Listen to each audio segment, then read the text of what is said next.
Come on, give it up for this red jacket. Color. In living color. I love you back. Excited to hear you talk for the next 7 hours. They're not. It's good to see you. It is good to be seen and not viewed. I get it. How many old preacher jokes do you have like that? Like, give me another one. Oh, God, don't do that. Don't do that. You have to elicit them. They come organically. The first time you hung out with me, you scared me so bad. So, like, he was nice enough to spend a day with me talking about preaching. Mm-hmm. And in the middle of telling me about preaching, he starts preaching about blind Bartimaeus. Mm-hmm. And he starts acting out every character in the story of blind Bartimaeus. And blind Bartimaeus hollers in the story. Mm-hmm. And it's just me and him in the room. And he hollers full throat bishop voice across the desk at me. And I spilled my Diet Coke.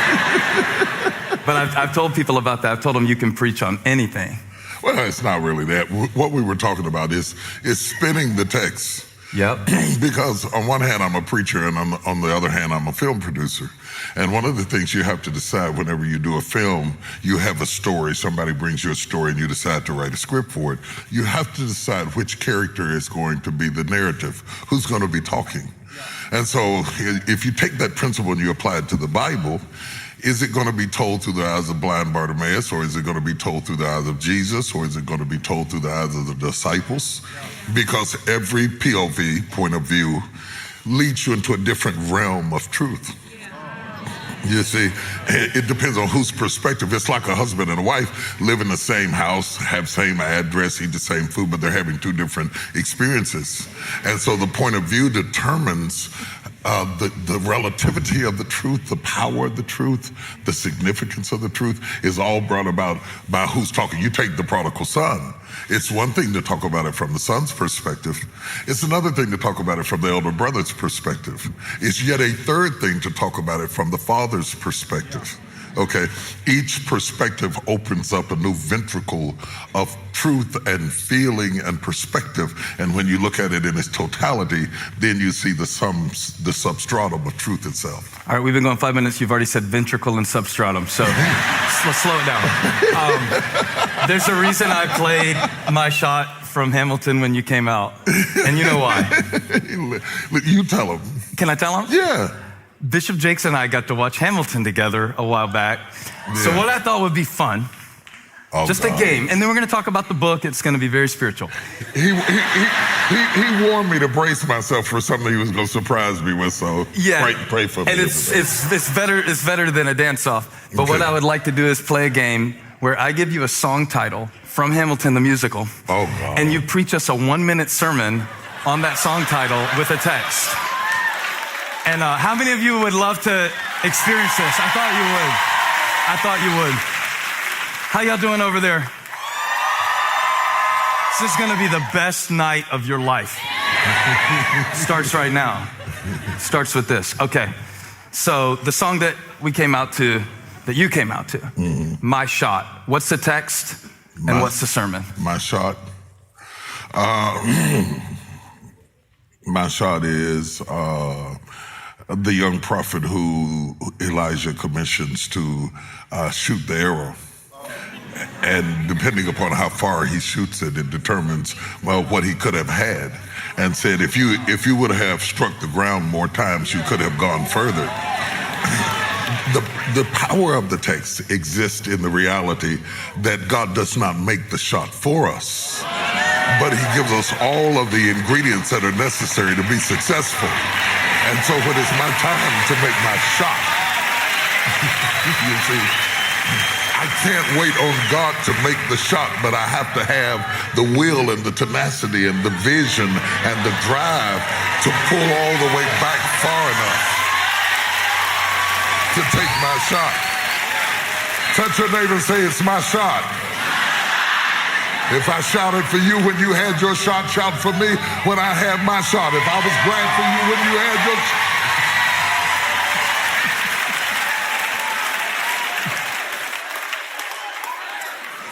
Next one. The room where it happens. Oh, gosh.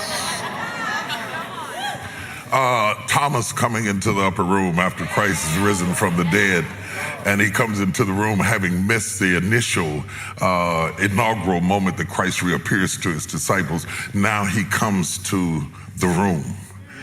The power of being in the room will determine the destiny of his ministry and his life. He comes to a room that he enters into the door, but Christ comes through the door. Spirit enough to come through the door and man enough to eat fish inside the door. He boggles the mind of the disciples, but that was not what convinced Thomas to believe. What caused Thomas to believe, because otherwise Thomas would have thought he was a ghost. He says, reach hither your hand and feel the nail prints in my hands and touch my side, and be not faithless, but believe. And all of a sudden, the doubting Thomas is converted only because he is in the room. Now, touch your neighbor, say, I'm in the room. Even if I'm in overflow. In the room. One more. You want to say more about that one? No, I can. Because I was on a basic track. I was thinking like my shot is David and Goliath, but okay, yours is better. What else is new? Or we could go in the room where they are mourning over the corpse of a 12-year-old dead girl, and all of a sudden Jesus puts them all out of the room until nobody's in the room but her and Jesus, and they're alone. He raises her up from the dead because he has gone into the room with her, you know. And can you imagine what it would be like to be outside the door and certainly hear the sound of ruffling feet and think to yourself, who is that moving? I hear the scampering of little feet, and I know it could not be this girl because I know she is dead. I touched her and she was cold. I touched her and she was stiff. I touched her and I knew for sure that she was absolutely dead, but I hear the sound of the scampering of a 12-year-old's feet. Because she was in the room with the right person, she got back up again. So, my conclusion is, if everybody forsakes me and everybody leaves my room, as long as Jesus is in the room, I can still get back up again. So to all of you out there who are weeping over who walked out the room, who left you, who forsook you, who did not stand there with you, as long as you got Jesus in the room, you can still get back up again. I want to be in the room.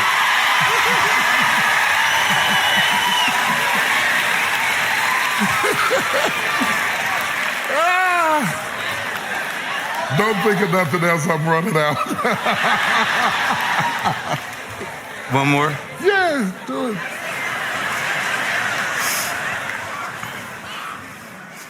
Who lives, who dies, who tells your story? Who lives, who dies, who tells your story?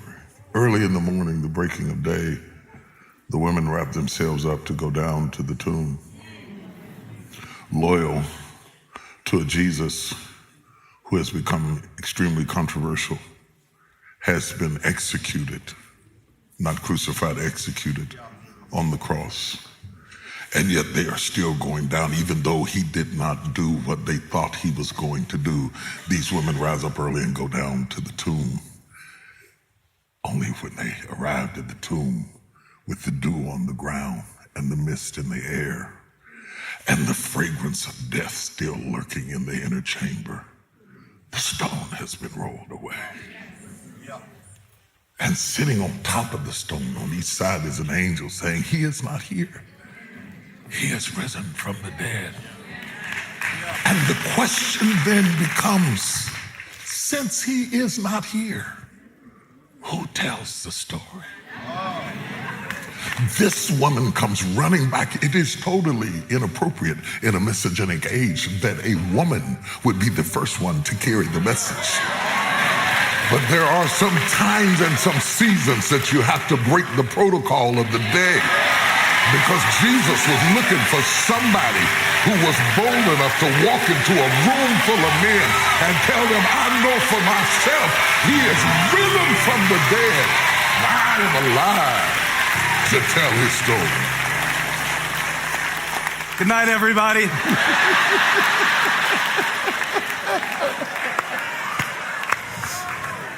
I thought that would be amazing. It was 100 times better than I ever imagined.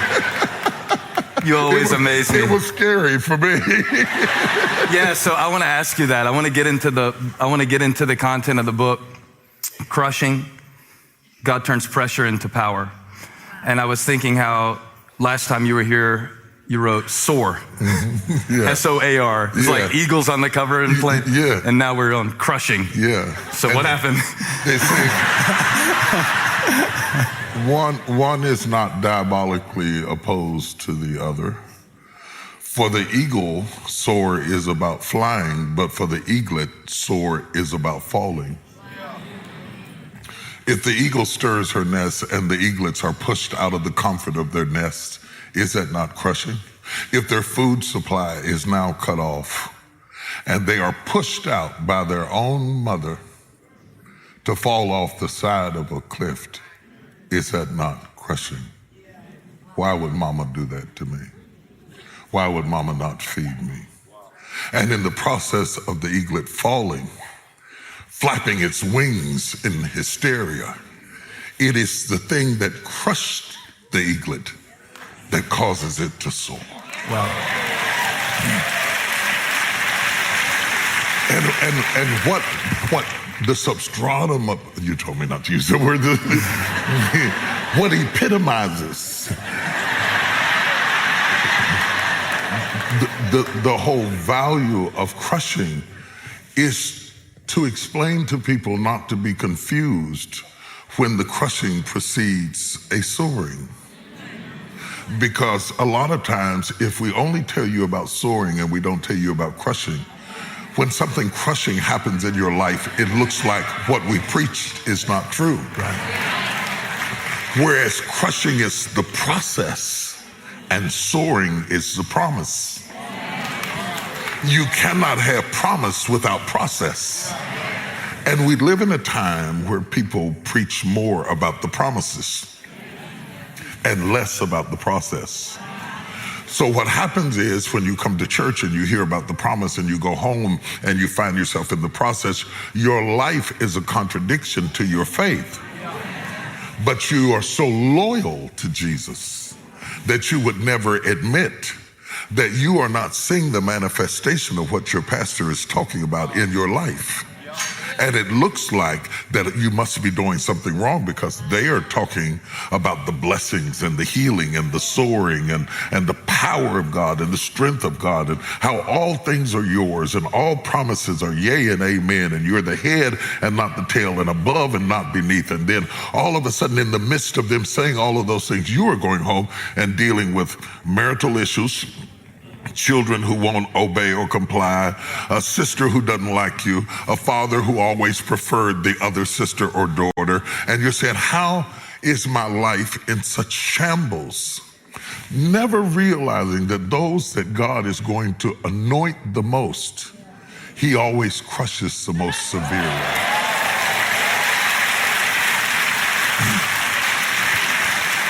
When we were talking about the arrows a moment ago, and we were talking about striking the ground, and we were talking about the bow and arrow, you must realize the further the arrow is going to be shot, the more it must be pulled back.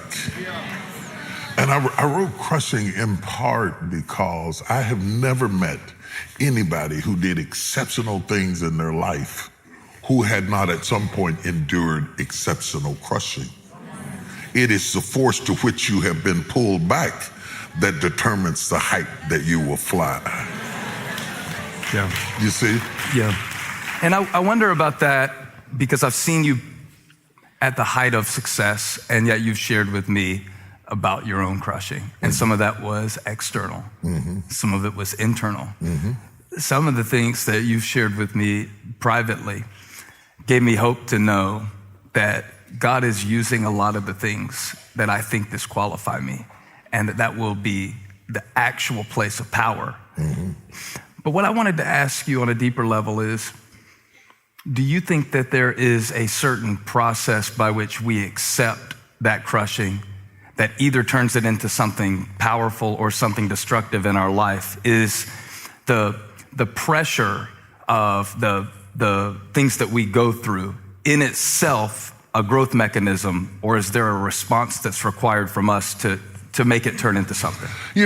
That's a great question. And, a couple of things come to my mind. When I married my wife, I was pastoring. I've been pastoring for 2 years. I pastored a very small church in a rural area of West Virginia called Montgomery, West Virginia, though I lived in Charleston. I was pastoring and working a full-time job. I had a brand new car. I had my own place. I mean, I wasn't wealthy or anything like that, but I had a car and a good job, and I had my own place, and I was good enough to say I do. And not long after I said I do, the whole country shifted, and the Union Carbide shut down the part that I worked for, and many other industries began to leave the Rust Belt states, and I was unemployed and ran out of unemployment. And eventually they repossessed my car. And eventually I could not feed my children. And eventually it got so low that the deacons loaned me a car. But the car was so raggedy that they hid it in the back of the church. No, I'm serious. It was a 1967 Valiant with the floorboard rusted out of the bottom of it. And I had to put carpet over the bottom of the floor so my kids' feet didn't go through.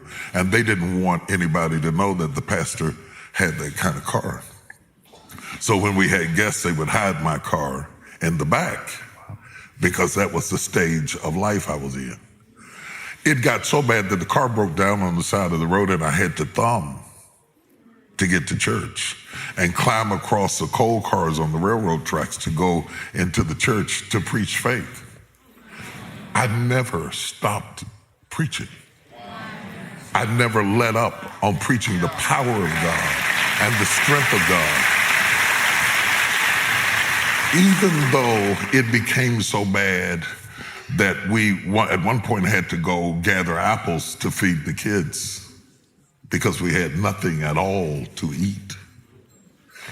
God knew that later in my life, he was going to bless me extraordinarily. And some people would later question, are you serving God for stuff?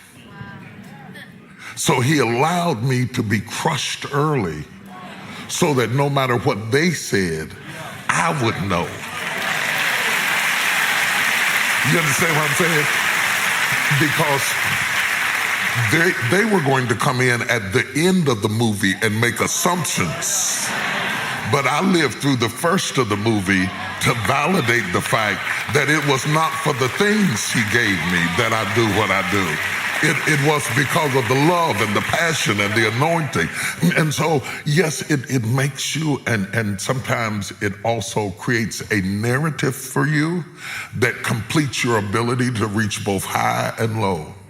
I can reach the guy in the homeless shelter, and I can reach the guy in the penthouse suite, because I have learned how to abase and abound. I've suffered lack, and I've had plenty. And I have learned whatever state I'm in, therewith to be content. Some things God takes you through are not for you, but it's so you can reach somebody else.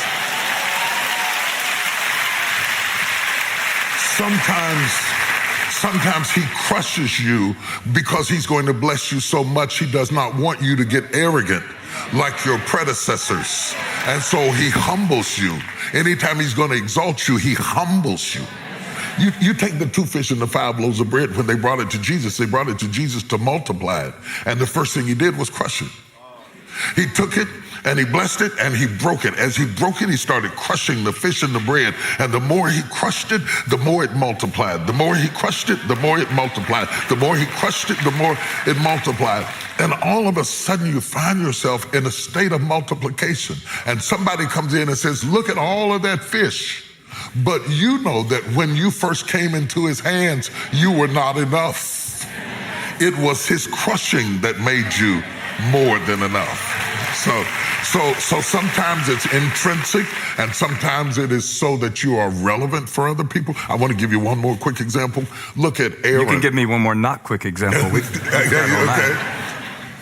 Look at Moses goes up on the mountaintop to get the 10 commandments from God. Simultaneously, he also has the experience of getting the plans for the tabernacle. And there he is, God designs the garments. Now, you know, sometimes we'll have a name brand, something, but to be designed by God. Aaron's robes were designed by the Almighty God. And God says, of all the people that have escaped the trauma of Egypt, there is one guy that I will allow to come into the holies of holies and not die. And that guy is going to be able to access my presence and represent the children of Israel. The guy he is talking about has been left in charge at the bottom of the mountain. And so while God is designing what will be blue and what will be purple and what will be crimson, this guy has got the whole camp stripped naked, dancing naked around a golden calf. In the process, when Moses comes down off the mountain, he is so shocked. He drops the 10 commandments because the one that God has promoted has fallen into an abyss so low that it seems like there's a disconnect between what happened up here and what happened down there. But it is really the wisdom of God. Because had God allowed anybody else to be the high priest, when people got ready to come and share their sins, he might be arrogant. But because God had so crushed him, he was humble enough that no matter what your sin was, he would remember his own. And that humility would make him able to connect with you and be kin both to the problem and kin to the answer. This is a shadow of Christ who became sin for us, that we might be the righteousness of God. He is in all points without sin, but tempted like as we are, so that we can come to him and he can be touched by the feeling of our infirmity. He became it so he could deliver us from it. Aaron is the shadow, Christ is the reality.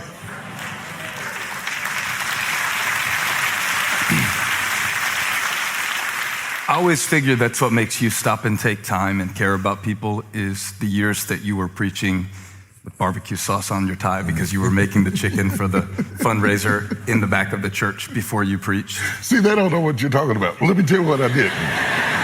I think I explained it pretty well. No, you didn't do good at all. Just sit back, let the old man show you how to do it. My spiritual father's coming. He's coming with 5 busloads of people to celebrate my second or third or fourth anniversary. And I've got maybe 30 members at best, counting pregnant people and dead folks. And so we have to have all of this food for all these busloads of people he brought. So my wife and I had to cook it. But we didn't want to look like we cooked it. We wanted to look like we had enough members to cook it. So I had my bow tie on because it's my anniversary, and I had my suit on, and they said, now let's receive the pastor and his wife. And I marched down the aisle, like I had all of these members, which most of them were really his. And he leaned over and whispered at me and said, "You left a little barbecue sauce on your fingernails." I love that. You know what? I love it too, because you know what? I have always been tenacious. I have always been relentless. I never allowed my circumstances to destroy my intensity and my drive and my feeling that God was going to do something in my life. Yeah, so having come from a season of obscurity, and this is not 6 months of obscurity, this is No. How many years? Oh, years. Years. I was in a church that I preached twice in 7 years. My job was to clean out the baptism pool and to shampoo the rugs 3 times a year. And on a Saturday, I would do that. I drove my pastor around. I cleaned up the church. I worked in the ministry, and I hardly ever missed a service, though I was hardly ever called on to speak. Obscurity, though, Pastor, is a great gift. It's a great gift. There's a reason that God develops an embryo in obscurity. There's a reason that Moses was hidden in the tent 3 months. There's a reason that Christ dwelt in obscurity till he was 30. Obscurity gives you a chance to have development, to fight your own devils, to overcome your obstacles, to get your priorities in alignment. The problem we have today is that people want a success for which they have not been groomed for. Success that you have not been groomed for is like birthing a baby prematurely. The chances of survival go down the earlier the baby is exposed. And to be exposed too soon is not a blessing, it's a curse. You don't want anything before it's time. Nothing before it's time. There's a time and a season for every purpose under heaven. And so you don't want to get married too soon. You don't want to buy a house too soon. You don't want to be exposed to crowds too soon.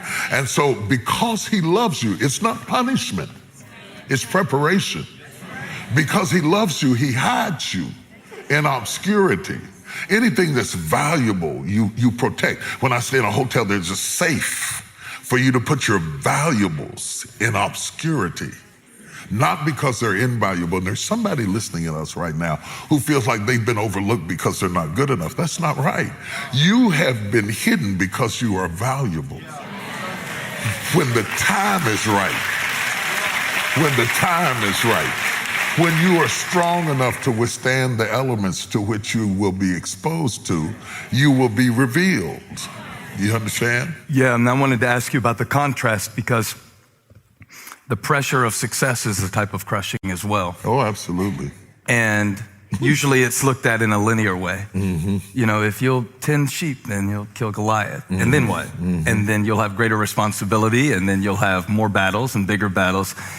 So I want to ask you this personally. Hold on. I want to drive that home. The reward you get for overcoming your last challenge is your next challenge. That's basically what I was saying.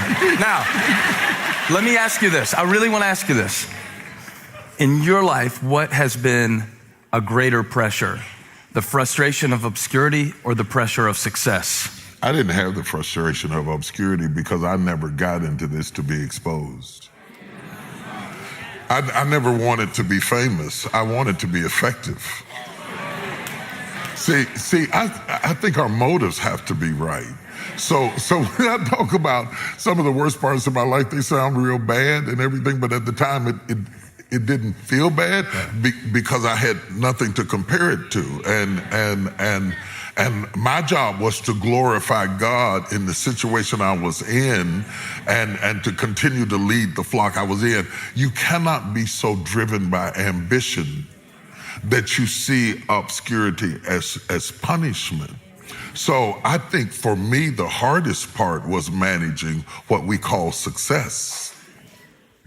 Because that creates expectations. Right.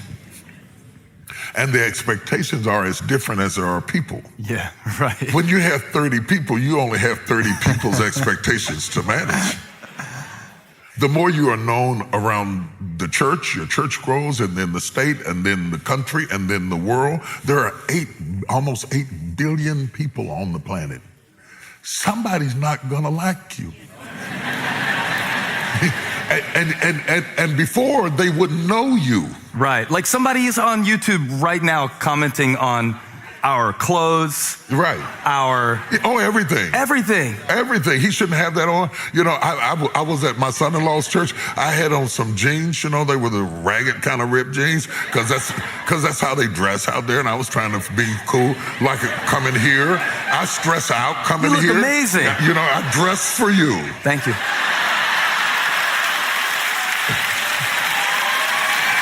I put great thought into this outfit. I am geared for suits and ties. I have all kinds of suits and ties. And then I come to you and I panic and I think, oh God, I have to be casual. What am I going to wear? And I start acting like a girl and sending pictures to people. Do you think I should wear this?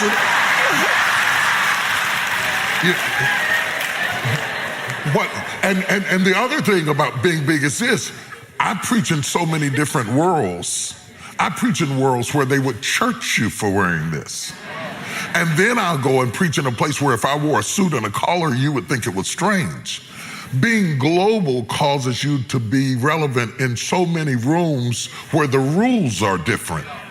And you have to be flexible enough to be able to function in various types of situations and still be true to who you are. You see? Yeah.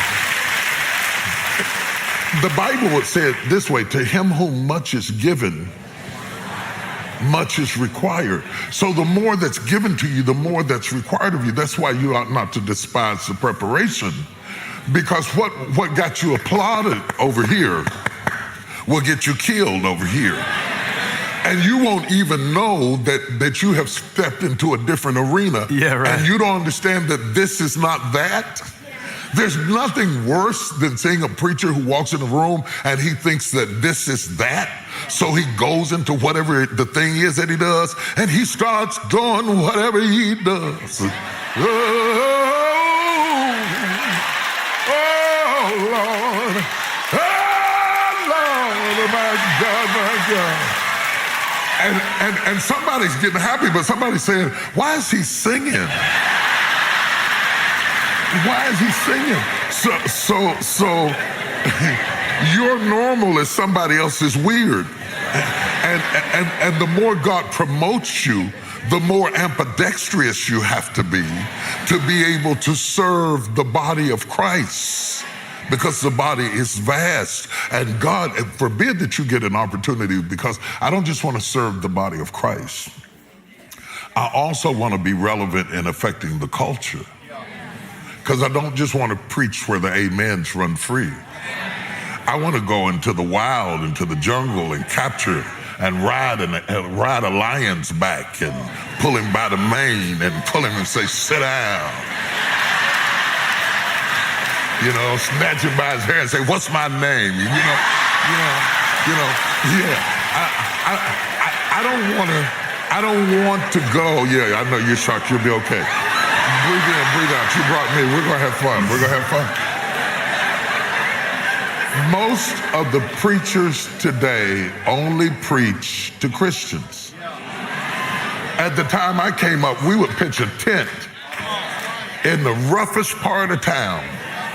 I mean, I preached in a tent in the Bronx where people were throwing needles down on the altar. They were coming in and throwing crack cocaine down on the altar. There were thugs. There were people in there with guns and knives, and I was happy.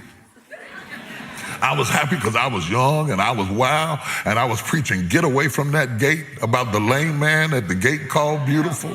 And I was preaching, get away from that gate, where there wasn't a big amen section like this. Today, people always want to go into an environment that is friendly fire. But the Bible said, go into all the world and preach the gospel to every living creature. Black creatures, white creatures, brown creatures, intellectual creatures, illiterate creatures. When I first got to Dallas, I knew that my ideology had to change. When I first got to Dallas, I threw a party for the homeless people, rented out the Civic Center, and brought all of these clothes and food and stuff. That was how I opened up my church. And so we had all of these homeless people in there. And when I was leaving, this man looked at me with tears in his eyes. Ooh, it's hard for me to tell it. And he said, I love you, Mr. Bishop. And I drove away in the car, and I thought, he doesn't even know what a bishop he is. And immediately I knew, either you're going to reach the world or you're going to honor your traditions. You have to go beyond your traditions in order to be effective. And if you're going to do that, that pliability, what psychologists would call AQ, your adaptability quotient, your ability to adapt to environment, comes from being crushed. It comes from I was going to say the women would relate to that, but the women today don't do this. So the older women might remember when we kneaded bread dough. The younger women don't know what I'm talking about because they get the bread already made at the grocery store.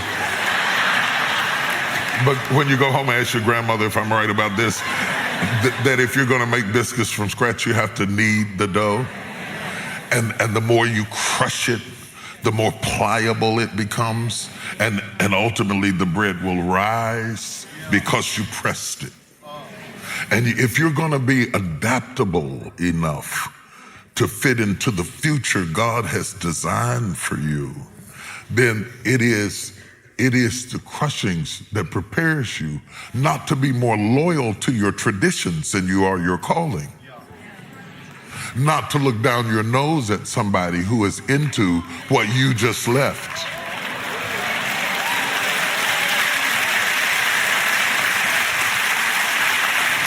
Because church people get amnesia. Okay, church people get amnesia quick. They turn up their nose. Oh my God, the smell of smoke. Oh my God, and it was just 3 years ago. You were sucking on one like it was a straw, you know. And now, they said a profane word. Come on, Henry, let's leave. No, don't leave. Let's stay. Let's stay. Jesus, what made Jesus so radical? The religious people hated Jesus. What made him so radical is that Jesus went to the wine bibbers and he went in the street and he touched people who were hurting and they loved him. They loved him. Jesus that was so relevant that he looked no different than the people around him. He looked so ordinary to his environment that the Roman soldiers had to hire somebody to point him out. So Jesus wasn't into standing out, he was into fitting in. Okay? Because in order for him to redeem us according to the law, you had to be a kinsman redeemer. Okay? So in order to be a kinsman redeemer, he has to be kin to the thing he wants to redeem. And what makes a minister effective and not condescending is when you're reaching for that soul. This is the truth. When you're reaching for that soul, the most effective ministers are the ones who see a little bit of themselves in the people coming down the aisle. Yeah, because if you're not kin to them, you won't care about them and you won't labor with them and you won't work with them and you'll just walk out and wave and go about your business. But when you are kin to them, you are moved with compassion because you know that could have been you, that used to be you, and sometimes it's still you. Because you don't live in victory every day. See, but the pressure of fitting into a religious environment can tempt you to hypocrisy. Because we become more concerned about being accepted by the people we worship with than we are about being used by God. So going into environments that intimidate you excites you. Oh, yeah. You like it. Oh, yeah. You're a glutton for punishment. Yeah, yes. What intimidates you? Oh. Anything that's foreign. A lot of times I'm speaking in environments that are not faith-based at all. Sometimes I have to be able to deliver truth in a veil. Sometimes I have to put it in a film subtly to make it palatable enough that they don't turn, but potent enough that it captures something on the inside. And so that can be intimidating. I like to be in a room full of smart people. I like to hear people preach who make me feel stupid. It's such a turn on. It really is. It is. It is. I love it the best when the guy preaches so good that I feel like just throwing my Bible up in there and saying, I quit. Because you just described me every Monday listening to you. Get out of here. And I want to ask you about, this is going to sound so silly how I say it, but I wrote down PMS. Mm-hmm.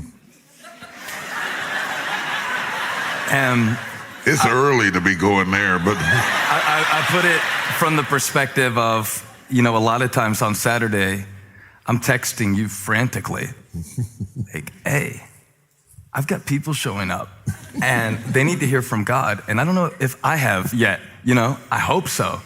And you're kind to me. And then there's coming down after preaching a message, but it's so much more than preachers in here. I thought it would be helpful to talk about not just pre-message syndrome, post-message syndrome from a preaching standpoint, but I want you to describe, your pressure management system. Because, all right, I love the book. It's about how fruitfulness is not the end. Mm-hmm. That the gardener, the vine dresser, crushes the grapes to make wine. Mm-hmm. That process of pressure, if it's not managed correctly, it can paralyze you. It can actually it can shut you down. And you've transcended so many limitations and broken barriers and stood up with your hands shaking and done things. Oh, yes. And I want to know how you do it because, I need to know, parents need to know, business owners need to know. How do you manage the pressure without the pressure beginning to overwhelm you and consume you? If the pressure overwhelmed me and consumed me, then the pressure would have aborted my destiny. And I refuse to allow how I feel to abort what I'm called to. You touched on so many things that are so important. First of all, I don't want to leave them with the feeling of you being uncertain of your message. He's never uncertain of his message. He's uncertain of himself. And the reason he's uncertain of himself is because everybody in this room can see everybody in this room, but they can never see themselves. And so your pastor can see everything, but he can't see himself. So when you can't, that's why you have a mirror, because you can't see yourself. I can see everybody. I see all of you, all the way up in the back. Hi. But yeah, how you doing? How you doing? I see you. You got that yellow shirt on, your arms folded. I see you up there. But yeah, I'm talking about you. Yeah, I saw you. Yeah, chocolate man in yellow shirt. I got you. The problem in life, when you are truly gifted, you can't see it. When you are truly gifted, it is your normal. And so the frustration is you're trying to manifest your gift, and you are manifesting your gift, but you don't know that that is your gift because your gift is your normal. People who can sing aren't trying to sing, they just can.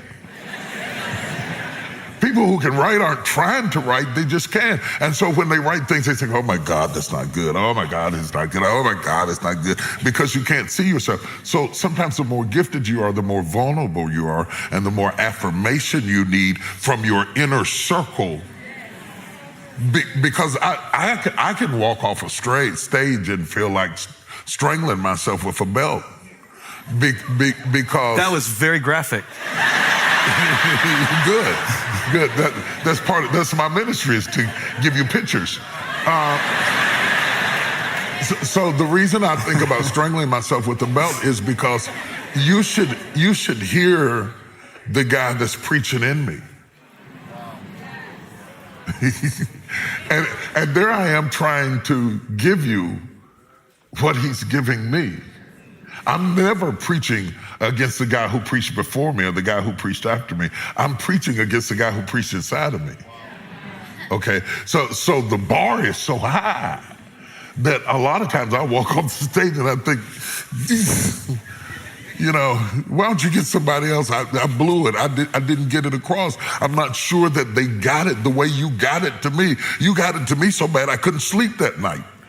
And I'm not sure I can get it out. So really gifted people are sensitive and they're vulnerable, and you have to learn how to function within that sensitive, vulnerable space. And I'm going to give you a couple of things that will help you to do it. Insulate yourself with a few inner circle people who love you enough that you can be vulnerable in front of, and yet are honest enough. My daughter, let me tell my story. My daughter, Sarah, wrote this paper. Yeah, I know. She wrote this paper one time, and she sent it to me, and I was... there was a day where what just happened was something so far away, too. You talk about it in the book. I talk about it in the book. I mean, she was the least likely child. Lord have mercy. If you would have asked me, which one, I would have never. Anyway, I talk about it in the book. You got to read the book. She wrote a paper and she sent it to me. And the thing about me is, my wife says I'm brutally honest. I say I'm just honest. She has to have all these adverse to it, but she says I'm brutally honest. I will tell you the truth. She wrote this paper. My daughter wrote this paper. She sent it to me, and I read it. And I remember I was in LA at the time that I read it, and I was busy. I probably would have been more tactful had I not been so busy, but I was busy. And I read through it, and I said, Sarah, I don't even know what you're talking about. I said, I know you can write better than this. You need to go back and write this over again. And she said, okay. She said, Dad, I'll give it another spin. I realize now in retrospect that I probably should have softened it a bit. Later on, she wrote her first book. And I sat down to read the book. And I'll be honest, I sat down to read the book because she's my daughter and she wrote it and I was going to read it. And it's the way they used to cook. And some stuff they cooked, their mother wouldn't eat. I would eat anything they cooked, just so they have confidence in themselves. So I said, I'm going to read this book. And I started reading it. And I called her and I said, Sarah, I sat down to read the book because you wrote it, and I couldn't put it down. Wow. I said, I read from the first page to the last page, and I didn't stop. Because the rhythm of your writing, the eloquence of your speech, the visual images that are created through the opulence of your vocabulary was so overwhelming that I was mesmerized. And I left her that message, and she called me back. She said, Daddy. She said, Daddy, she said, I want to keep this voice message forever.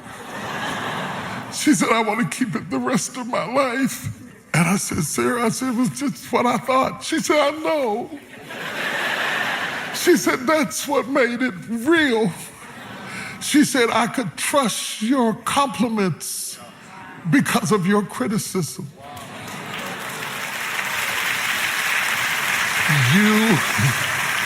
You need somebody who's not just going to say it because they like you or say it because they love you. You want to get the absolute truth from them. An inner circle of people who will tell you like it TI is, so that you can trust them that when they say it's good, because the reason you have to trust them, it's like a blind man with a seeing-eye dog. You got to trust the dog because the dog can see. You can't see yourself. And you have to be okay with that, or you're never going to get anything done for God. I'm going to go just a little bit deeper.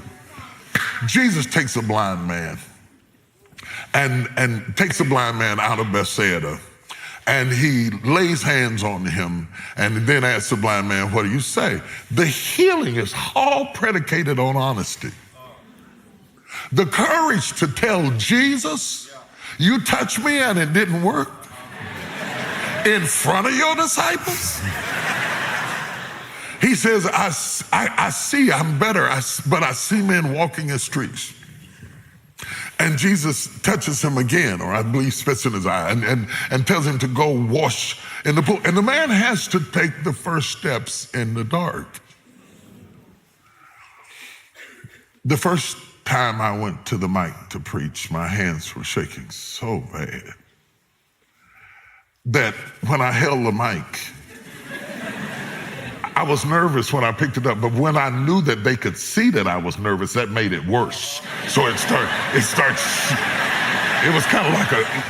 of like a tambourine or something, you know. So the next time I had them adjust the height of the mic. I didn't quit preaching. I had them adjust the height of the mic and put my hands behind my back so they couldn't see my hands. And I preached the first 5 or 10 minutes with my hands behind my back until enough anointing came, because when the anointing comes, the fear goes. And then I took the mic and started preaching. You cannot let your fear hold you back from your destiny. You have to feel the fear and do it anyway. Do it broke, do it scared, do it nervous, do it trembling, do it on your knees, do it with help, do it on crutches, do it in a wheelchair, because you don't want to end up in a nursing home sitting on a bedpan wondering what would have happened if you'd only had more courage. You don't want to end up in an old folks home and your dying thought is, I wish I had her. Because the one thing that you will never get is more time. So you don't have time to allow your fear to incarcerate you when you have the key. Reach around there, unlock the door, and step into your destiny. Mm-hmm. Don't you feel like a lot of stuff gets thrown around at a cliche level like this? Like I was thinking about this reading the book. You have this great section on pruning. Mm-hmm. And feel free to preach on John 15 at any point during this question if you want. But I was thinking how sometimes Christians use language to cover up lifestyles. Mm-hmm. So, I really wanted to ask you this tonight. Do we sometimes use pruning as an excuse for our bad decisions? Mm-hmm. In other words, everybody walked away from me, God is pruning me. They walked away from you because you're mean. And you're self-centered and your breath smells bad, or whatever. But that is pruning too. That some people only learn through those kinds of chastenings. Because anytime you won't hear God's warning, he will chasten you. Mm-hmm. And whom the Lord loveth, he chastens. And you're right, they're not leaving because God is pruning you, but they're leaving because of your behavior, but your behavior is making them leave, which is still a pruning, because it comes down to how many will you have to lose for you to change. Okay, I want to go into that, Bishop. So is there a difference between being crushed by the hand of God versus suffering the consequences of your own decisions? I think that sometimes God uses his hand and sometimes he uses yours. Yeah, sometimes he uses yours, but see, you cannot get God's people out of God's hand. Whether they are dysfunctional, whether they're emotionally dwarfed, they are still God's people. Whether they make bad decisions or stupid decisions or terrible mistakes, you cannot get them out of God's hand. The souls that are in the Father's hands, no man can pluck them out. Some of them are smart souls, some of them are proud souls, some of them are arrogant souls, some of them are prejudiced souls, but they are in God's hands, and God will keep working with them and reshaping them and breaking them and making them again and breaking them again until they become what he had in mind. Every branch in me that beareth fruit, every branch of me that's doing kind of good, he says the reward is I prune it that it might bring forth more fruit. And ultimately, herein is my Father glorified, verse 8, that you bring forth much fruit, so shall ye be my disciples. In between fruit and more fruit is always a knife. When God gets ready to take you up, he always cuts you back. There will be some exodus. There will be some loneliness. There will be some crushing place, some weeping, wallowing stage of life, because you are his, and he knows exactly where to cut you. In the book, I talk about my mother had a rose bush, and I decided to help her out. And I was a little kid. I went out there to do like I had seen her do. I was going to prune the bush. And I almost killed it. I used the same knife, and it was the same bush that I'd seen her prune the year before. I used the same knife. But in my hand, it was a weapon. And in her hand, it was a tool. God knows exactly where to cut you to make you more productive. I was doing the right thing, but I was cutting in the wrong place. Mama knew exactly where to cut that bush in order to make it go from fruit to more fruit, to much fruit. God knows exactly where to crush you, to bring you to the place that you need to be. I want to throw this in.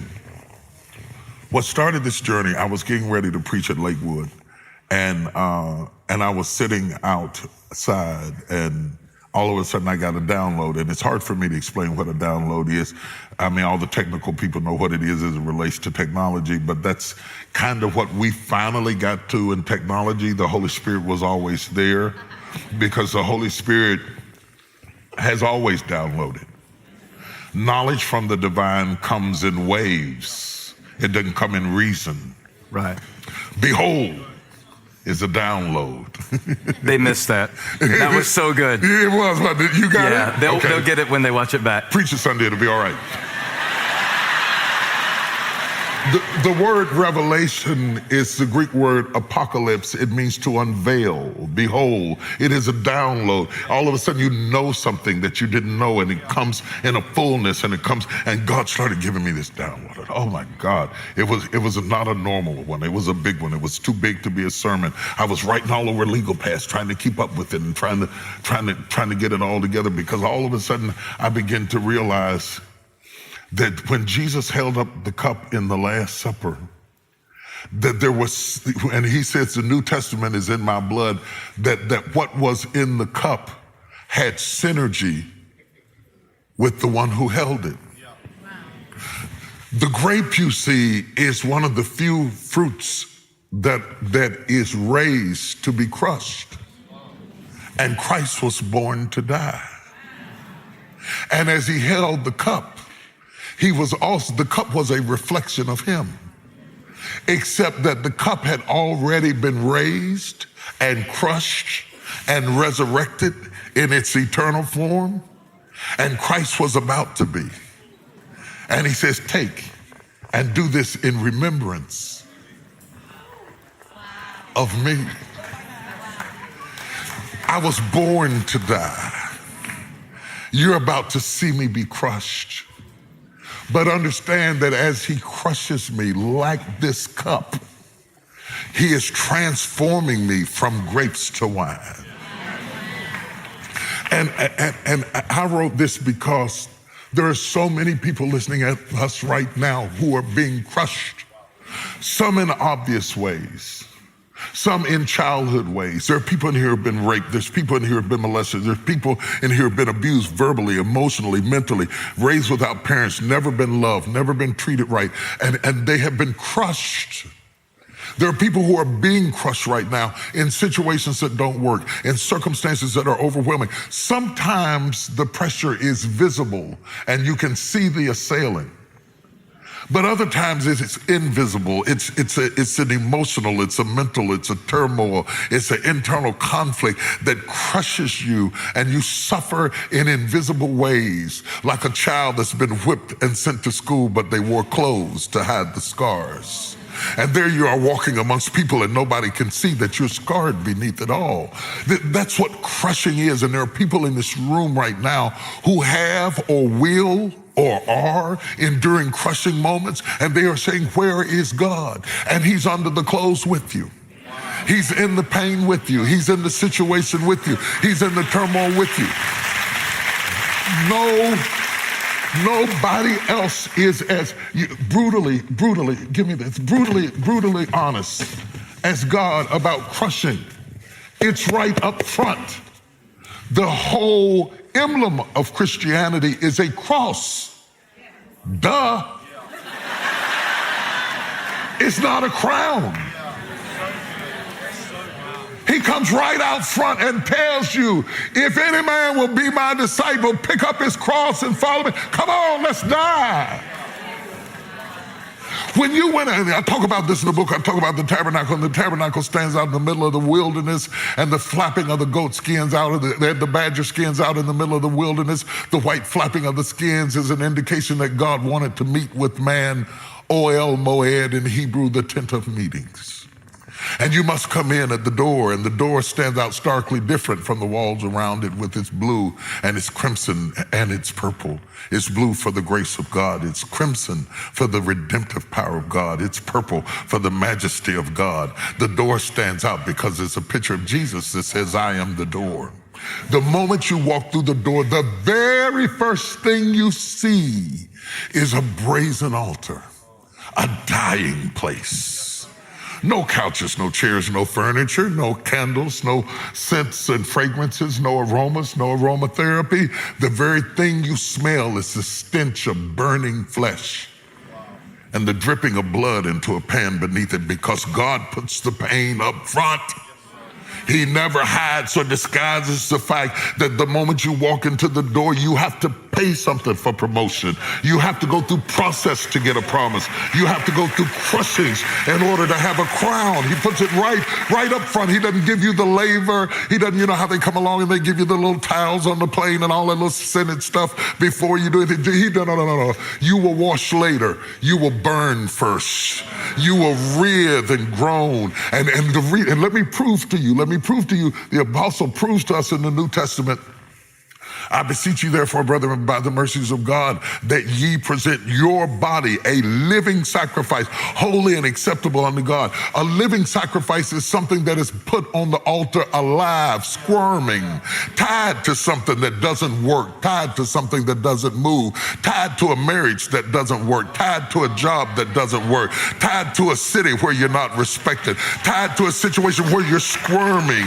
And God uses squirming situations to crucify the flesh, and it's all up front. And if you can make it past the first piece of furniture, then he'll wash away the stain of the blood off of your hands and take you on into an area that smells better. Because the first room, the first outer court smells like burning flesh. But if you make it to the most holy place, what calms down the stench of death, it's a smell of burning incense. The prayers and praises of the saints drive back the smell of death and what it costs you to be who you are. It costs you to make it. Now, you didn't come through that door to smell death. You came to that door to have an encounter with God, but you have to walk through the whole process and then get to the veil and get past the veil into the holies of holies. You have gone from daylight, natural light that everybody sees, to candlelight, which is revelatory light, the light of God's word, to Shekinah glory, which is divine light. Every step you go from transition to transition, it smells different, it looks different, it feels different. You pass the table of shewbread, where the Bible is specific to say that the table of shewbread must be made out of fine flour. Now, today we don't get that, because if you want fine flour, you go buy it. But in the wilderness, if you want fine flour, you crush it. The finest flour was the only thing that God's bread could be made out of. In other words, it had to be crushed and crushed and crushed and crushed and crushed until it was fine enough to be bread. And in our lives, when God gets ready to serve us to the world, there are certain crushings that we go through. There are certain crushings that you're going through right now in your life. And sometimes people don't see it. They don't know that you're being crushed because sometimes you're being crushed in your heart, in your emotions. I was doing research for my book, and I found out that the same part of the brain that processes physical pain processes emotional pain. So my brain doesn't know whether my heart is broken or whether you stabbed me in the leg. The same part of the cerebellum that sends the message that you're in pain is just as intense about a broken heart as it is about a stabbed leg. You understand? So all of a sudden I'm in trauma, but there's no paramedic because I'm not bleeding. I'm not being crushed on the outside where you could put a tourniquet on it and send me to the emergency room. I'm being crushed in my heart. I'm being crushed by failed expectations. I'm being crushed by the fact that I'm older now and I thought I would be further than I am and I am not. God has a whole lot of ways to crush you. I'm being crushed by bankruptcy. I'm being crushed by disappointment. I'm being crushed because I love somebody who won't love me back. I'm being crushed because I have a child who disrespects me. There are all kinds of ways for you to be crushed in places that people don't see, and it affects you like you are being stabbed. This trauma of the soul cannot be treated in the hospital. This trauma of the soul, this secret crushing that God allows us to go through sometimes in our life are beyond explanation. And yet there's not a person in this room, young or old, black or white, rich or poor, intellectual or illiterate, who escapes it. You cannot live in this world and not need what I'm talking about. You cannot live in this world and not need it.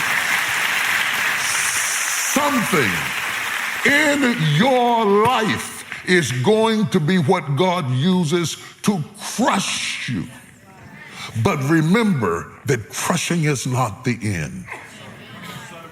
Crushing is not the end. After the grapes have been smashed, I started into this download and I saw the Bible said in Genesis that the seed of the woman would bruise the head of the serpent and the serpent would bruise his heel. And I looked at the heels of Jesus and I looked at the bruised heel of Jesus, and immediately I was taken in the spirit and I saw women trampling on grapes. And when I saw the women trampling on grapes, I saw the stains of the grapes on the heels of their feet.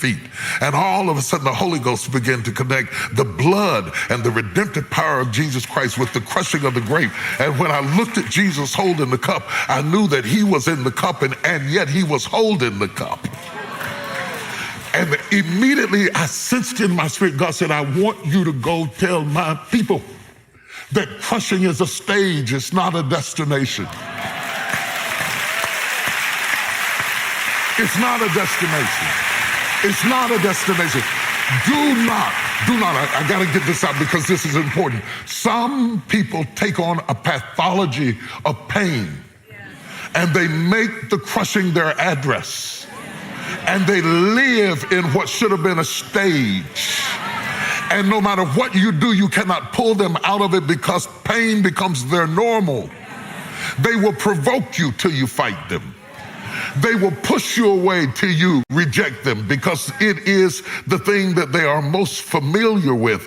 And they don't understand that they self-sabotage their success. You're not fighting a demon. You're not fighting the devil. You are fighting the fact that you have become so accustomed to pain that it is your place of residency.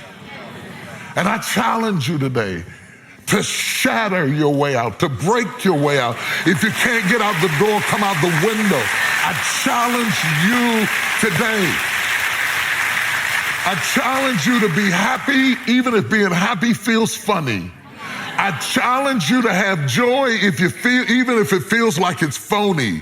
Even if it's not you, if it's not your personality, it's not going to be you at first. What do you mean? How do you do that? Because when you are used to being miserable, you will provoke everything around you until you are miserable. You are self-sabotaging because you made what should have been a process, you have made it permanent. And now it's you doing it. It's not God doing it. It's you doing it to yourself. And God is steadily trying to rescue you out of the pit, Joseph, but you won't grab the rope because you have become so comfortable in the pit that even when God sends the Midianites to pull you out of the pit, you choose to stay in the pit because you like it down here. I like it down here. Ain't nobody bothering me down here. I just like to be by myself. I want to be alone. I'm just that kind of person. I'm there. No, you're not. It is not good for man to be alone. Your Creator said you were not designed to be alone. You have allowed the process to become permanent. So when you break out, Stephen, you feel strange. You feel like an immigrant. You feel like a foreigner. You feel like you're in a strange situation and you want to retreat back to the familiar because even though it's toxic, it's become your normal. And so when you start getting into these other atmospheres, you can't wait to get back to the familiarity of this self-inflicted torture that you put on yourself. And anybody who says you preach nice or you look nice or you did that good, you don't believe them because believing them would free you. You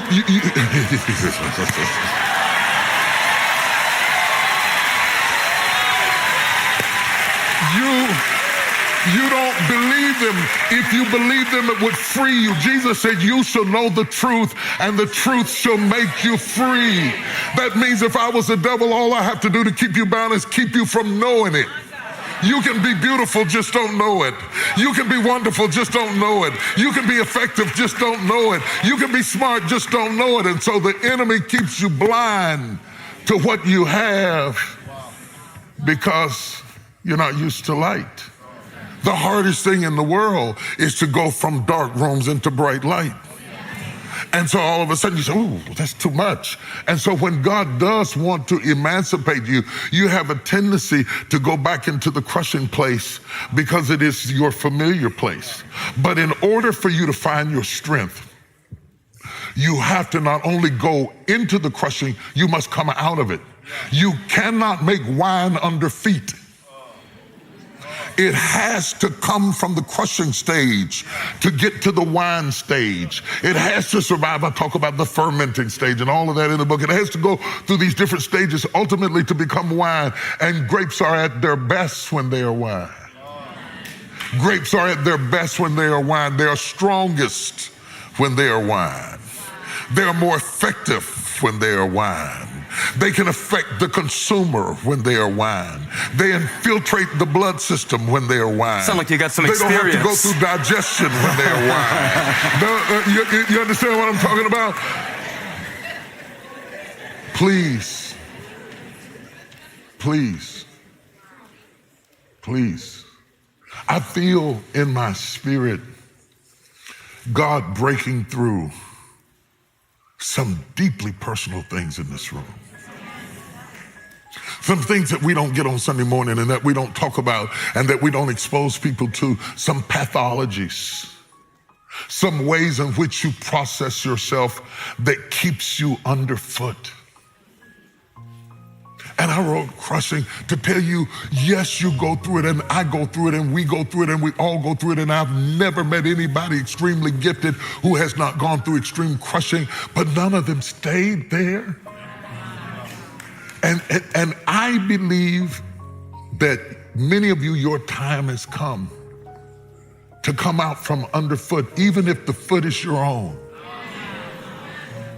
And to finish the process of becoming what God had in mind. Jesus says, Father, now glorify me with the glory that I had with you before the foundations of the world. Take me back to what you had in mind. Now, the cross is the transportation. It is not the destination. Wow. First thing my grandmother taught me, I was walking through the house, I was a little boy, I'll never forget it. I had bought a crucifix somewhere and it's still, a crucifix has Christ on the cross. And she said, no, baby, she said, don't wear that, he's not there anymore.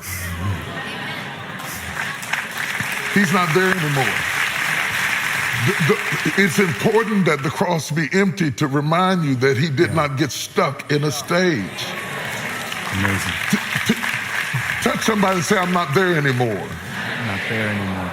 Some people need you to be there because they have built a system around your pain. And they have created jobs around your dysfunction, and they don't want you to get well. Because if you got well, they're afraid that they might not be important to you. And sometimes it's not in their interest for you to recover. I'm going on and on. Let me shut up. I should write a book or something. I should write a book.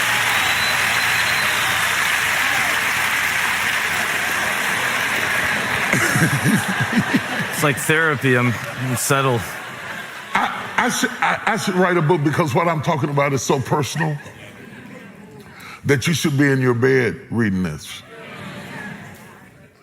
Where I told him, now I'm old school, so look over me. If this is ignorant, look over it. I still like books. Now we have ebooks and stuff like that. And that's nice. And to all of you that are different, get the ebooks. And then we have audiobooks and we have it in Spanish and all that kind of stuff. I like books. I like books so that I can dog-ear the pages and bend it back and abuse the book and write my stuff on top of the book. Because when you hear a writer think, that's what reading is. It's to hear your writer think.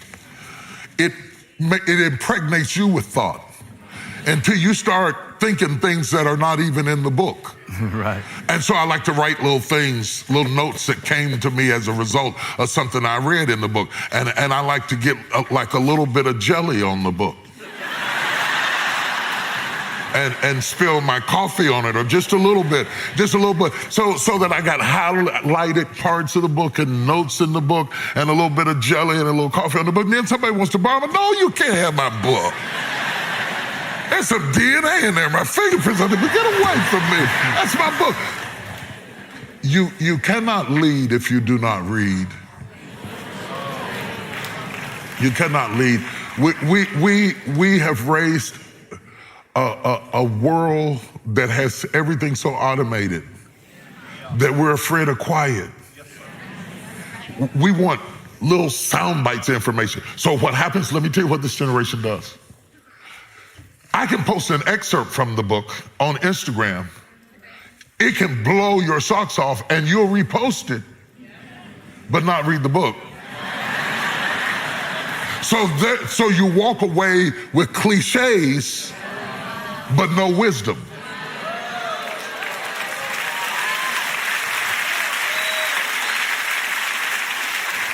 So when the enemy tries you and finds out that there's nothing beneath you but something that you reposted, but you really don't understand and you really haven't delved down into, and he starts attacking you on the level that you spoke on, you're not able to stand up against it because you don't have the roots.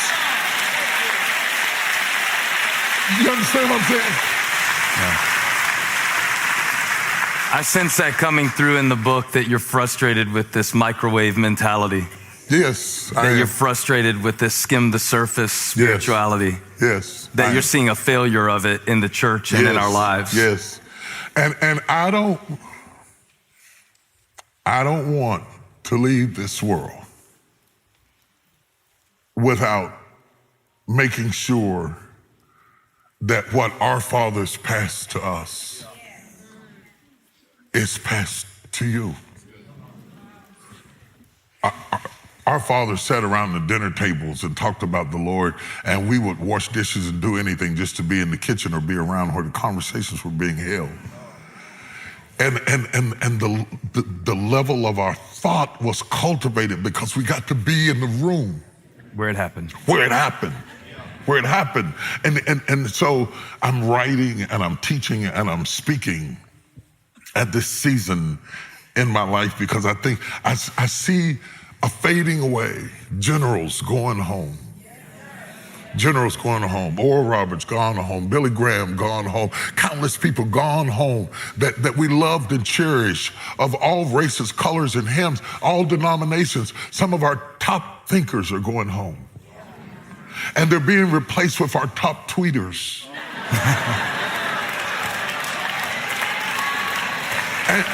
and so we're now bragging because it's trending. My God, it's trending. You know, it's trending. And what I want is to get the word in a place that can't be hacked. Thy word have I hid in my heart, so that what I'm talking about is so deep it has to get in you to heal you. It can't just be something cute you put on so you get more followers. I don't want to do that with you. I didn't come up here so you get more followers. I want you to get this down in you so that when you have one of those bad nights like I've had, where you're curled up in a corner and you really secretly want to die, that you have enough inside of you to pull you up off of the floor and get you back up on your feet again.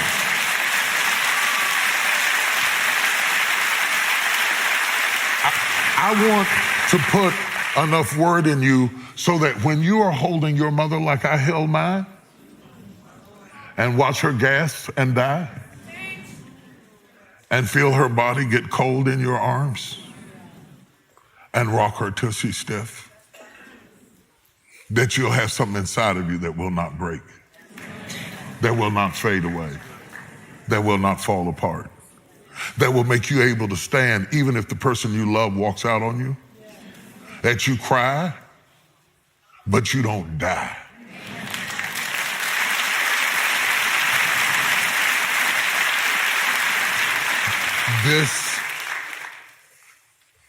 This is not about selling books. It's about leaving footprints. I'm okay if you don't get the book. I'll be fine. I'm good. This is not about commercialization. I say I'm good because all my kids are grown. I'm good. I'm good. We could downsize, live in the trailer somewhere. We'd make it. We'll be all right. We will make it to old age. We are in old age now, but we're in denial.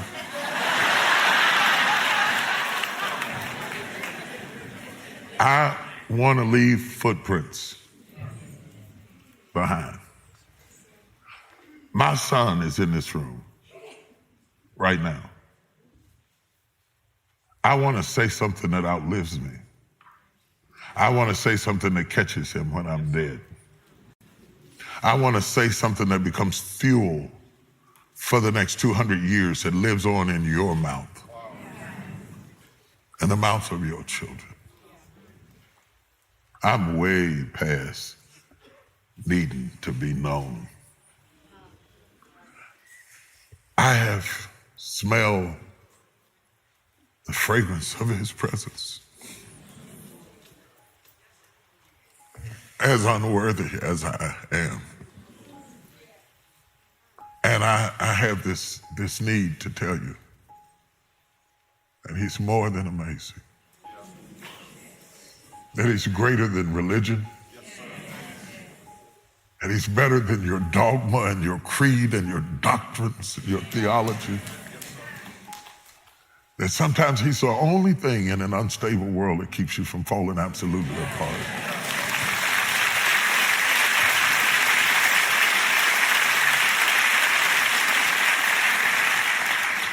So, I call it crushing. And I want to tell you something. I'll be honest with you. The subtitle really isn't mine. It's what the publishers wanted. My title really was Crushing is Not the End. Because the substratum of the book is really about not getting stuck in a stage and deteriorating and rotting and giving up on yourself and your dreams and how to be productive at every stage of your life, and not to think because you have a setback that this is not God and that you can't win and that you can't be successful, because I would not be here. If I believed the first 10 years of my pastorate, I wouldn't be here. I pastored the first few years of my church sitting on a piano bench. My foot was the drum. I played for myself while I was preaching. I took all the money from my job and put it into my church. My mama was frying fish and chicken behind the wall because she believed in my dream. And had success been determined by numbers, I would have quit. But the Bible said, after you suffered a while, I'll establish you and make you perfect. When I started preaching all over the country like you're preaching all over the country, I was still pastoring a storefront. And they were making fun of me because I was preaching in all the biggest churches around the country, and I came home to a storefront. It was so small that when people came to visit me, I would stand at the front door and watch them drive past. No, I'm not being funny. I'm telling the truth. They would be looking for my church. It was, at that point, it was right across the street from Rose City Cafeteria in South Charleston, West Virginia. And they would be driving past. They were looking for one of those big places. They went right past my church like it wasn't even there. When I got on national television, I had one staff person. I had, in our entire ministry, we had $8,000 in the bank. And the first time 1-800-BISHOP-2 rang in, I had all the church mothers answering the phones. I had a phone in the pulpit, I had a phone in the sound room, I had a phone in my office, and I had a phone in Beverly's office, and I had all these old ladies that answered the phone, said 1-800-BISHOP-2.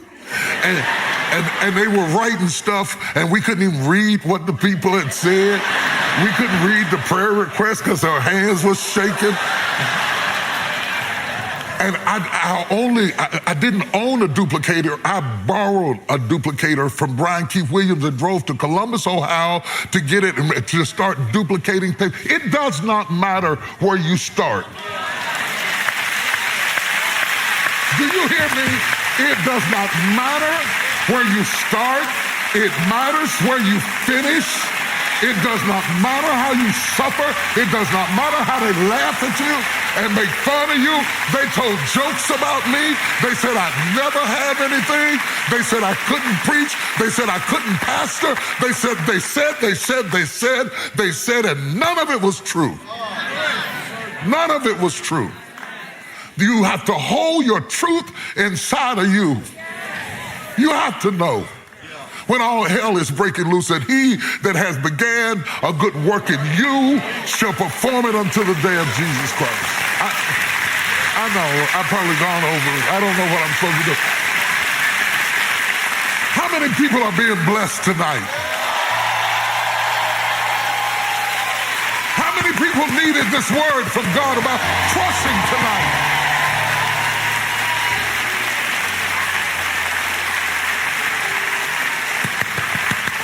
Everybody in here who's been through something crushing, just trust somebody and tell them it crushed me, it crushed me.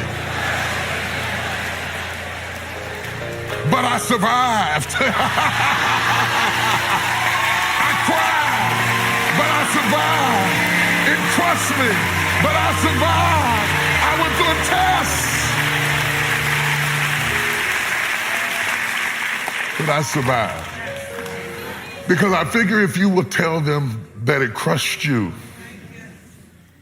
I think that if you would tell them and stop acting like you don't relate to this, then we would see survivors.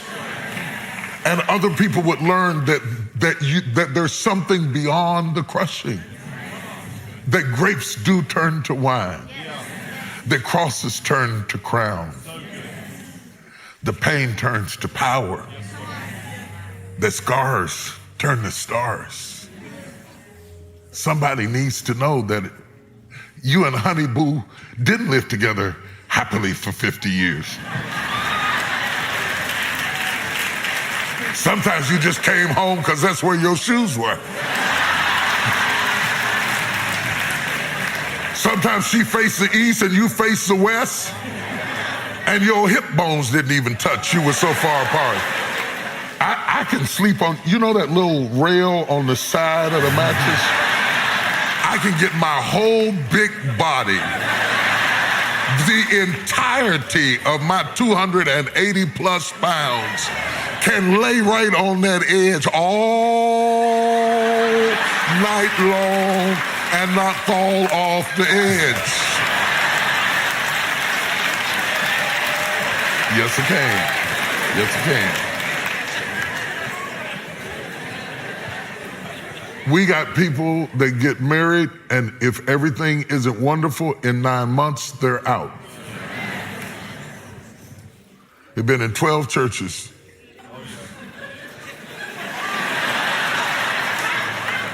They quit every job they had because they don't recognize your worth and who you are. Shut up. Shut up. Grab a broom. Sweep, mop, do something. God put you there to learn something. It's not always about the money. Sometimes it's about the moment. Sometimes it's about somebody you met. Sometimes it's somebody God sent you there to influence. Everything is not about you.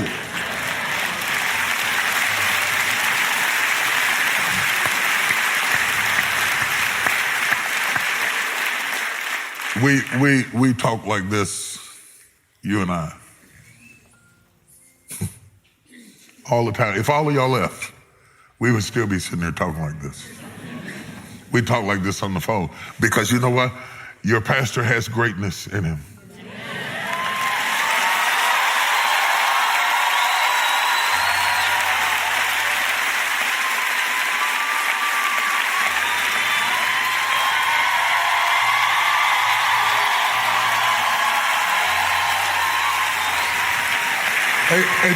And you know what greatness needs? Greatness always needs a friend.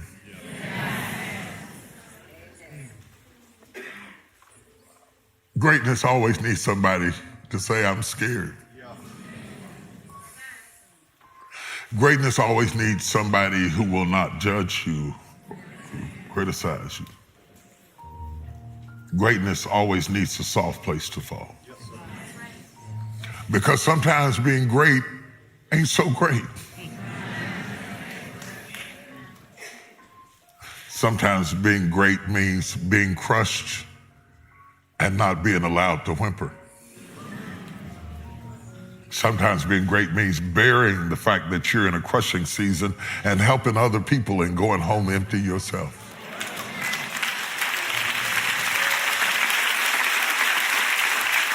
Sometimes being great means giving all of your courage to people until they go home encouraged and you get in your car discouraged and sit up to 2 or 3 o'clock in the morning trying to get yourself to sleep. So before you become jealous of anybody you see on any stage, I don't even have to be preaching hip hop, rap, I don't care what it is, poetry, drama, art, science, math, technology, I don't care what platform it may be. They didn't get there because they were cute. They got there because they were crushed.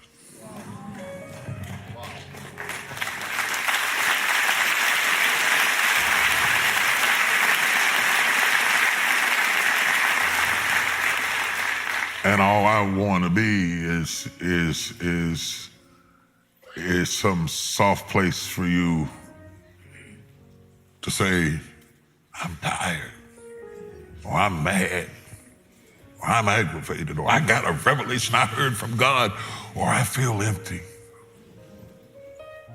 And the reason I want to give you that is because I know so well what it is to need that. And I know how valuable it is. When you are crushed in secret places, nobody comforts you. When you are Superman, nobody knows you're Clark Kent. And for every heroic mama, grandmama, big mama, daddy, big brother, uncle, single parent in this room, you know what I'm talking about. You know that mama's not always as happy as the kids think she is. You know that it's not always as easy to be daddy as it looks like it is. You know what it is to have to be consistent while you are being crushed. It is to you that I write. It is to you that I breathe. It is you that gave me calling all of these years. I'm called to you. I always have been. I always have been, I probably always will be.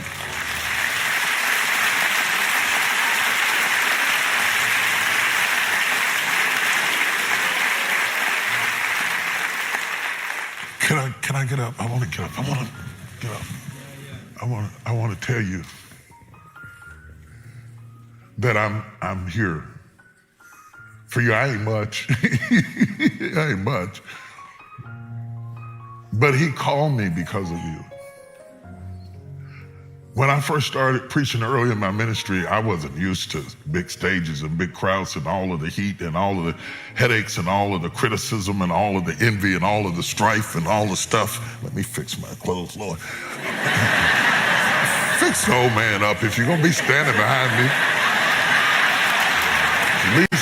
Least you can do is fix me up. And when this old country boy first got exposed to what it costs to be up front, I didn't want it. And I had gone to Evangelical Temple in DC to preach, and I had decided I'm gonna preach tonight and I'm gonna quit. The Washington Post had written what I thought was a blistering article about me, because that's what they do. They never write blistering articles about preachers that aren't big enough to be known, because then the controversy sells product. You have to be big enough to be attacked. I should have seen it as a compliment, but I wasn't mature enough to understand that levels bring new devils and that promotions bring new problems. And I didn't understand that to be in the paper at all, even though I was misunderstood in the paper, meant that I was significant enough to be evaluated. I hadn't gotten there yet. So I wanted to quit. And I decided this is my last sermon. I preached my head off. And I said, this is it. And I was in after hours fellowship, and they kept worrying me about some woman downstairs that wanted to see me. And I said, well, if she's there when I come down, because I was tired, I wasn't going down there. That was my way of getting out. I said, if she's there when I come down, I'll talk to her. When I finally came downstairs, this woman was standing there. She was tiny and frail and shaking. And she said, I came all the way here to see you. She said, I just got out of the hospital. I checked myself out. She said, I was carrying a dead baby in my womb, and the baby was rotting inside of me, and I've never been so sick in all of my life. And she said, the only thing that kept me alive was hearing you preach. And she said, if you didn't keep preaching, I would have died. And she said, the Lord spoke to me and told me to get up out of the hospital and go find you. And to tell you, it's not for them that you preach. It's for us.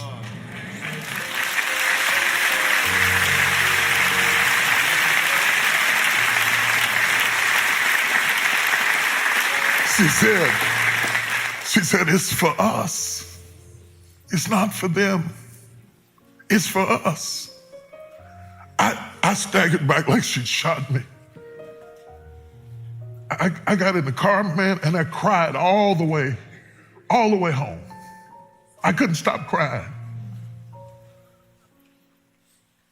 Because that woman I didn't even know reminded me why I am breathing. Now, that was early in my ministry, and right at the point it was beginning to explode. Last year, 2 years ago, I was on a book tour, and this woman walked up to me at the signing, and she said, you remember that lady that came to see you at Evangelical Temple? And when she said it, I started crying. I lost it immediately. She said, I'm that woman.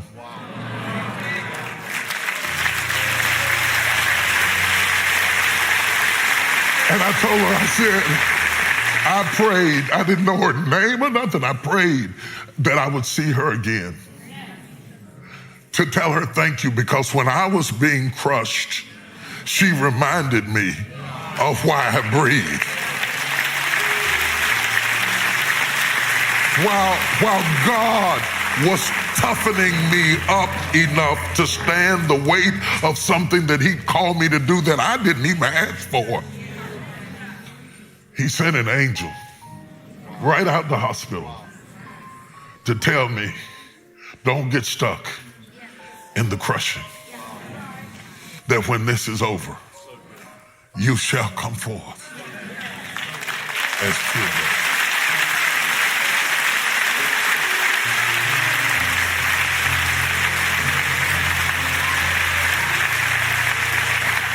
And I feel like I'm here.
For a reason.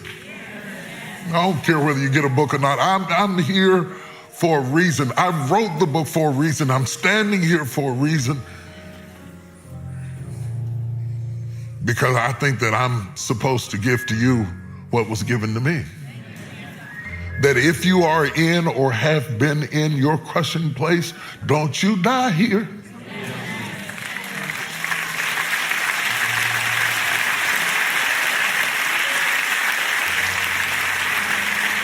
Don't you let somebody standing on the outside of you say something about you that makes you die. Don't you let somebody who left you or forsook you or divorced you or denied you or betrayed you make you hate your life enough that you stop breathing before you see the fulfillment of the promise of God in your life. And so whether you're in this room or whether you're in one of the campuses or whether you're in an overflow room or whether you're standing outside peeking in the door or whether you're streaming online, I wrote a book that ain't sexy and ain't full about the promises of God and 3 ways to be blessed and 5 ways to get a new car and 2 ways to get your house painted while you sit on your couch. I wrote to the people who have been crushed.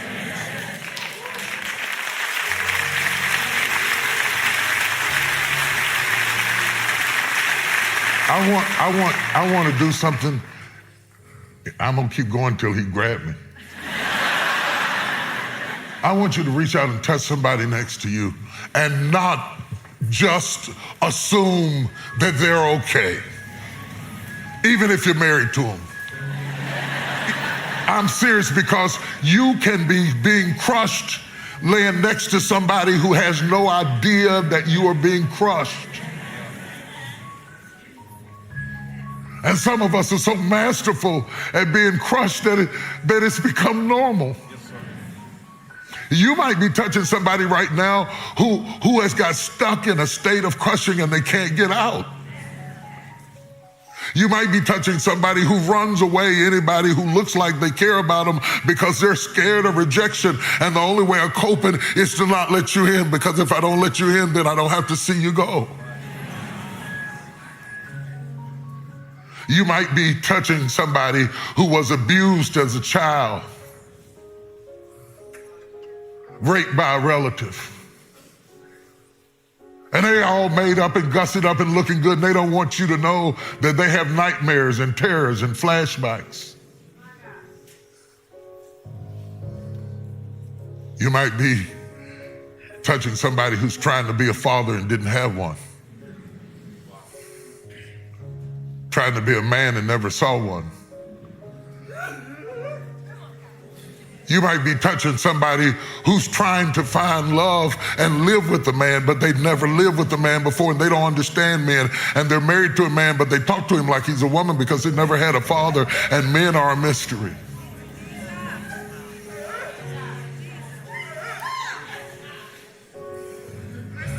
You might be talking to somebody who's trying to raise a child, and you gave them everything, and they're still angry and disrespectful, and you work like a dog so they'd have the best of everything. And now when you need them the most, they don't understand you, and you don't feel appreciated, and you don't feel loved, and you come to church. Sometimes it's your only escape is to get in the house of God and worship yourself till you are drunk because you can't deal with what's going on in your life. Squeeze that person's hand right there, because that's who I came to talk to tonight.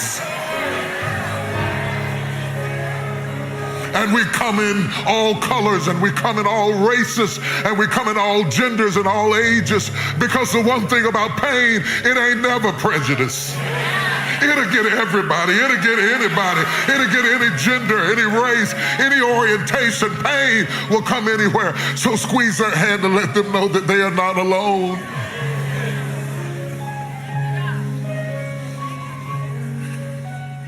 And so here I stand, Lord, with these your people. These are your grapes, clusters and clusters and clusters of grapes that at some point, at some time or another, they have gone through something, maybe going through something right now. But oh God, I know you're the winemaker. Woo! Glory to God. I know you are the winemaker. I know you're not finished with them. I know you're not through with them. I know it ain't over yet. I know it's not over yet. And I pray, God, that you give them a faith injection. In this little bit of time, I tried to impart just a fragment of what you gave me. I pray, Lord, not only would they get the things that I wrote in the book, but I pray, God, that you would say stuff to them that I didn't know to write. That you would talk to them about the specific tool you used in their life to crush them. And go beyond that and show them the triumphant plan that you have to raise them up above where they have ever been before. I pray, God, that revival would break out. Not so much in the country, not so much even in the church. I'm not praying that revival would break out in Elevation. I pray revival would break out in your chest. I pray that revival would break out in your spirit and in your mind and in your being and in your soul. I pray that worship service would break out in your car, that you go home worshiping God so strong that you'd have to sit in the parking lot for a while to get yourself together, because the glory of the Lord has set all over you and the power of God has overshadowed you.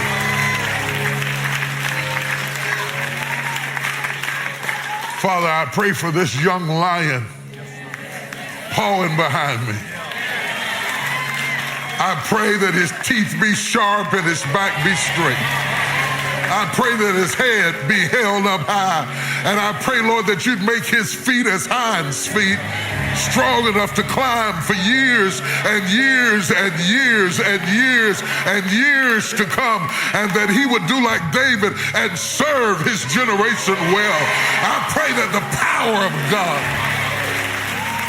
would overshadow every pastor in this room, in the overflow, in other places, watching online, every leader, every feeder, every single mama, every daddy trying to be a dad, every man trying to pull his weight, every young boy trying to figure out who he is and get himself together and wishes he was further than he was right now. I pray that the power of God would find them.